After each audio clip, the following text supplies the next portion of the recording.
Gubernur Bali Wayan Koster ngidih apa ngemurid SMP ane kecag ulian sing man masuk SMA SMK negeri apa ngeketerima di sekolah negeri. Koster masih nunden DPRD Bali apang tusing sepan-sepan mengalihkan anggaran anggo renovasi ruangan komisi. Apa buin jani pembelajaran nganggo sistem daring. Koster ngorang penerimaan murid SMA SMK liunan mulai ketangani teken Pemprov sesuai undang-undang. Ulian ento murid lulusan SMP keterima sesuai pilihane. Jumlah murid SMA aja SMK tusing lakar linier aja jumlah sekolah ken ruangan. Pandemi ini ngeranang muridnya melajah online, sing makejang melajah di ruangan.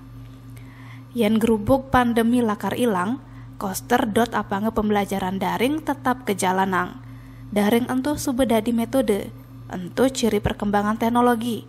Cuma tusing ada ruangan tambahan. Koster masih nunden DPRD apang sing sepan-sepan buine panik teken penambahan murid. Pandemi ini ngajain mekejang apa ngebisa ngelaksanang tata kelolaan efektif efisien. Tim Bali Express ngelaporang.